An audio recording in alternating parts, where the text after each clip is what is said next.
دیکھا صفا اور مروہ بھی دیکھا، رب کے کرم کا جلوہ بھی دیکھا۔ احرام باندھنے سے پہلے خوشبو لگانا سنت ہے نبی پاک کی صلی اللہ علیہ وسلم۔ حضرت عائشہ فرماتی ہیں میں ساتھ تھی، حضور نے فرمایا عائشہ مجھے خوشبو لگاؤ، کہتی ہیں احرام باندھنے سے پہلے میں نے حضور کی پشت مبارک پہ خوشبو لگائی، احرام کے کپڑے بچھا کے چادروں پہ خوشبو لگائی، بعد میں اپنے ہاتھ دھو لیں۔ احرام پہننے سے پہلے خوشبو لگانا سنت ہے، بعد میں لگائے گا تو دم پڑ جائے گا، ایک بکرا دینا پڑے گا۔ 3 قسم کے کفارے ہیں، ضمناً یہ بھی یاد کر لیں، ایک دم ہے، ایک بدنہ ہے، ایک صدقہ ہے، 3 قسم کے کفارے۔ اس لیے جب آپ نے احرام باندھا ہوا ہو، طواف کعبہ کر رہے ہو تو کعبے کے دیواروں سے نہ لپٹیں، اس کو خوشبو لگی ہوتی ہے، گلاب کو خوشبو لگی ہوتی ہے، پرہیز کریں۔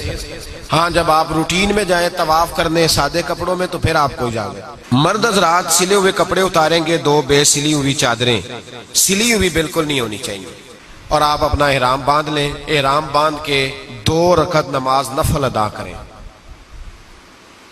کچھ لوگ احرام باندھتے یہ کندھا ننگا کر لیتے ہیں، یہ بڑا ضروری مسئلہ ہے، اس کو یاد رکھیں۔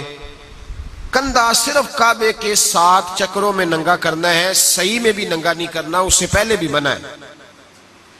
صرف اور صرف سیدھا کندھا ننگا کرنا ہے جب کعبے کا طواف کرنا ہے، نہ اس سے پہلے نہ اس کے بعد۔ احرام آپ 2 رکعت نماز پڑھیں گے، سر ڈھانپ کے پڑھیں آپ نماز، اسی چادر کے ساتھ سر ڈھانپ لیں، چادر کو اوڑھ کے بکل مار کے آپ نماز ادا کریں، 2 رکعتیں پڑھیں۔ پہلی رکعت میں ہو سکے تو سورہ کافرون اور دوسری میں سورۃ اخلاص پڑھیں۔ 2 رکعتیں پڑھ کے پھر آپ ہاتھ اٹھا کے دعا مانگیں۔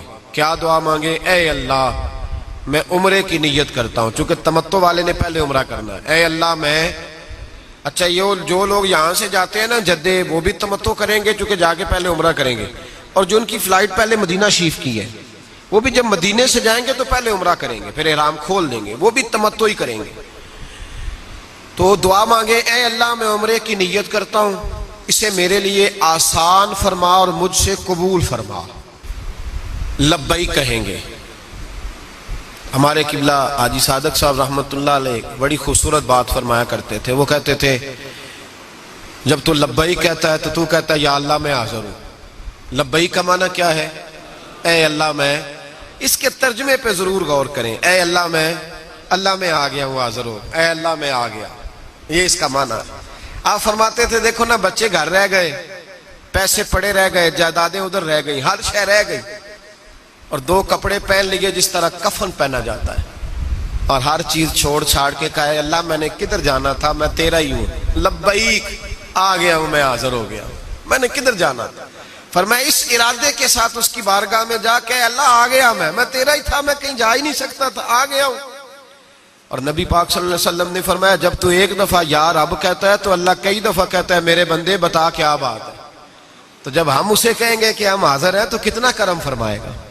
تو لبیک 3 دفعہ کہیں، مرد بلند آواز سے، عورتیں آہستہ آواز سے، لبیک اللہم لبیک لا شریک لک لبیک ان الحمد والنعمت لک والملک لا شریک لک لبیک۔ اس کو 3 دفعہ پڑھیں۔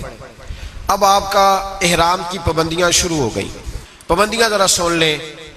مرد کو سلا ہوا کپڑا پہننا اب جائز نہیں رہا، نیچے کوئی چیز نہیں پہن سکتا، بڑی سخت سردی بھی ہو تو مرد نیچے سویٹر نہیں پہن سکتا، اوپر اوڑھ سکتا ہے کوئی چادر، بڑی سی چادر اوڑھ لے وہ بھی بے سلی ہو، لیکن وہ نیچے کوئی چیز نہیں پہن سکتا۔ سلا ہوا کپڑا مرد کے لیے جائز نہیں، سر پہ ٹوپی، امامہ، رومال وغیرہ کوئی چیز نہیں رکھ سکتا، سر پہ کوئی چیز اٹھا نہیں سکتا، اپنا بیگ اپنے سر پہ نہیں رکھ سکتا، منع ہو گیا، سر ننگا رکھے گا۔ مرد دستانے نہیں پہن سکتا، عورتوں کو اجازت ہے۔ مرد ایسے جوتے نہیں پہن سکتا جو درمیانی جگہ کو چھپائیں، یہ جو ابھار ہوتا ہے نا، ابھار اوپر والی سائیڈ، کیا چھت کہتے ہیں ہم اسے، پیر کی جو چھت ہے اوپر والی سائیڈ، اس کو چھپانا درست نہیں۔ ہوائی چپل پہنیں گے، کینچی جوتی، ہوائی چپل پہنیں گے جس میں دوسرا جوتا پہننا مرد کے لیے احرام کی حالت میں جائز نہیں ہے۔ جسم لباس بالوں کو خوشبو نہیں لگا سکتا، میں نے پہلے وضاحت کی کہ احرام باندھنے سے، نیت کرنے سے پہلے لگا سکتا ہے، بعد میں لگائے گا تو دم پڑ جائے گا۔ خالص خوشبو الائچی، لونگ، دار چینی، زعفران، اس طرح کی جو چیزیں بھی کھانے میں ڈالی گئی ہوں، اگر ان کی خوشبو واضح ہو تو وہ کھانا بھی تناول نہیں کر سکتا. ہاں اگر پک جائیں کھانے کے اندر اور خوشبو ان کی محو ہو جائے پھر کھا سکتا ہے. کسی سے کوئی جھگڑا نہیں کر سکتا. ہر جگہ جھگڑا منع ہے، لیکن اللہ نے نام لے کے کہا ولا جدال فی الحج، اور حج میں جھگڑا نہ کرنا. حج میں جھگڑا نام لے کے کہا. کو کتنی مرضی بھی تکلیف دے